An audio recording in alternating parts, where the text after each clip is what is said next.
and last time that we ran the Wholesale Academy, we came out of it, and there was a good, I don't remember the exact percentage, there was a good handful of people, and there's a couple guys that are coming today that were at the last one, that within a month that had never done a deal, had done deals with us. So they had made $2,500, $5,000 within a month's time of coming to this class. And so a lot of people say, well, it's 99 bucks, you know, it covers costs for us at the end of the day. You know, we're going to be DVDing and videotaping this, and so we look to make our money, and the reason we do this is, I'm just being upfront with it, is after the fact. We hope that you guys go out, take action, and go out and do deals.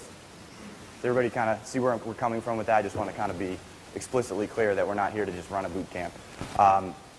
However, what I'm going to do is I'm going to introduce it. For those of you that don't know what wholesaling is, it is the process of, if you have somebody that wants to sell their home, and it's usually going to be an investment property that we deal with, where, you know, the roof is caving in, or there was a fire in the house, or somebody's in foreclosure, or an inheritance. There's a million different reasons.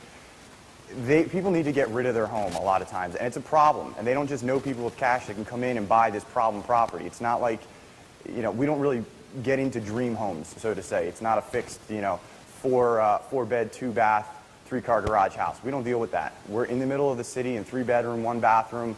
You know, every property needs about $25,000 in work, and that's what we're up against. So the way we always look at this is we're looking for people that have problems. I'm not looking for a house so much. It's just people with problems that are attached to a house. That's a big difference to look at. We don't, when we look at our marketing and stuff like that to go find these people that are selling their homes, we don't look for people that are making $500,000 a year and they got to play investment toy that they can sit on for the next 20 years. They're not motivated. They don't want to sell their property. So we find that person that has a problem property that can't move it, and we usually solve that problem by putting it under contract and doing one of 2 things. We either buy it ourselves if it fits our criteria for what our company likes in our model, or we'll wholesale the deal to one of our investors. We have a lot of investors around that like to buy our deals, and we know the bread and butter deals that they like because we're very tailored to them. So I'll step back a second, and we go to the person that, say, Johnny Smith has a property that was in foreclosure, and he says, I got 60 days to move this property. It doesn't have a staircase. You know, be careful walking in. Hey, do you want to buy this thing? I don't know. I'll tell you in a minute. So we go in the house, we take a look at it, and we say, this thing needs at least $40,000 in repairs. So we go in and we say, you know, the best we can do right now for you is about 10 grand. You know, or do we have enough room on this to do it for 10 grand? They say yes.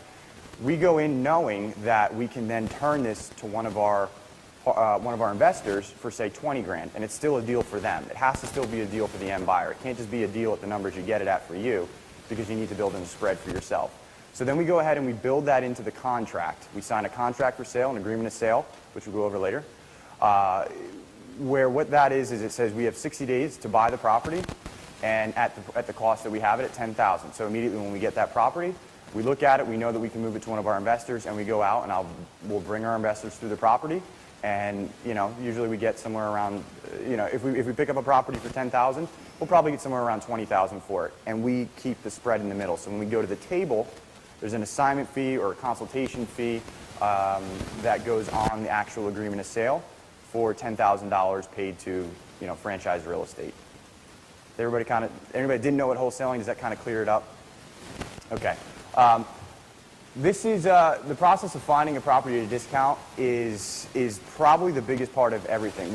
I could sit up here and talk to you all day, and you can sit in this classroom and learn as much as you want, but unless you go out there and take action to find properties and get the phone ringing, all it is a bunch of information that you're never going to do anything with.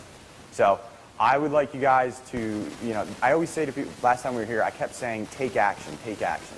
Because even if you're wrong, or even if you don't know what you're doing, or you're just getting used to it, if the phone's not ringing, you're going to be getting used to it for a long, long time. You're not actually going to be doing anything. It was very important. I remember when I first started, I was just talking to John, I believe, in the back, and I live in just across the Burlington-Bristol Bridge now, and I started in Burlington City, New Jersey, if anybody knows where that is. And I didn't know what I was doing. I had bought a wholesaling course, read what it made sense to me, read a couple online forums, and said, okay, I can do this.